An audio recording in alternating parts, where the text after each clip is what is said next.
শ্রী শ্রী জগন্নাথ দেবের রথের গভীর আধ্যাত্মিক কাহিনী। ভগবান শ্রী শ্রী জগন্নাথ দেবের রথের নাম হল নন্দীঘোষ। এই রথ হলুদ ও লাল রঙের কাপড়ে ঢাকা থাকে। শ্রী শ্রী জগন্নাথ দেবের রথ শুধুমাত্র একটি ধর্মীয় প্রতীক নয়, এটি হলো মানুষের জীবনের এক গভীর দর্শনের প্রতিফলন। রথের চাকা, দড়ি, পতাকা, ধ্বজা, ঘোড়া, সারথি সবই মানুষের জীবন, আত্মা, ঈশ্বরের সম্পর্কের কথা তুলে ধরে। রথের চাকাকে সময়ের প্রতীক বলে মানা হয়। এই চাকা জন্ম, মৃত্যু এবং পুনর্জন্মের চক্রকে নির্দেশ করে।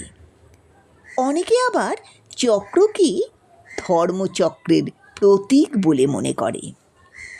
রথের দড়িকে ঈশ্বরের সঙ্গে মানুষের যোগসূত্রের প্রতীক বলে মনে করা হয়। এই দড়ি স্পর্শ করা এবং দড়ি টানাকে মানুষ মহান পুণ্যবান কাজ বলে মনে করে। লক্ষ লক্ষ ভক্ত একসঙ্গে দড়ি টানেন, যা ঐক্য, সমবেত শক্তি ও ঈশ্বরের প্রতি আত্মসমর্পণের বার্তা দেয়।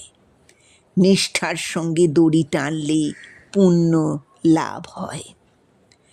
রথের ঘোড়াগুলিকে শক্তি, গতি এবং জীবনের যাত্রার প্রতীক বলে মনে করা হয়।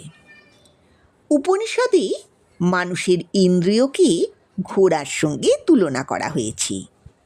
সঠিক নিয়ন্ত্রণে থাকলে এই শক্তি মানুষকে সঠিক পথে এগিয়ে নিয়ে যায়। আধ্যাত্মিক অর্থে চারটি ঘোড়া হল মন, বুদ্ধি, চিত্ত ও অহংকার।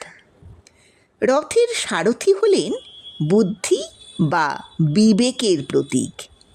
মহাভারতে যেমন ভগবান শ্রীকৃষ্ণ মহারথী অর্জুনের সারথি হয়ে ধর্মযুদ্ধের সঠিক পথ বর্ণনা করেছিলেন, তেমনি জীবনে বিবেকই মানুষকে সঠিক সিদ্ধান্ত নিতে সাহায্য করে।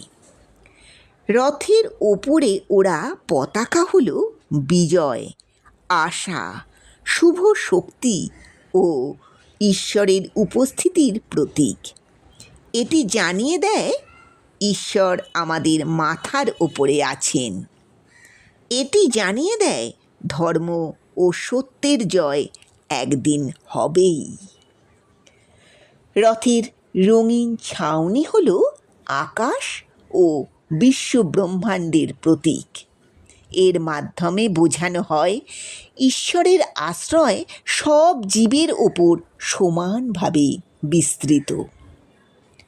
প্রতি বছর নির্দিষ্ট নিয়ম মেনে বিশেষ কাঠ দিয়ে নতুন রথ তৈরি করা হয়। এটি মনে করিয়ে দেয় পৃথিবীর সব কিছুই নশ্বর, কিন্তু ধর্ম, বিশ্বাস ও ঈশ্বরের প্রতি ভক্তি চিরন্তন। এইভাবে রথের প্রতিটি অংশ আমাদের জীবনের পাঠ শেখায়। তাই রথ শুধু এক যানবাহন নয়, এটি মানবদেহ এবং আধ্যাত্মিক দর্শনের এক জীবন্ত প্রতীক।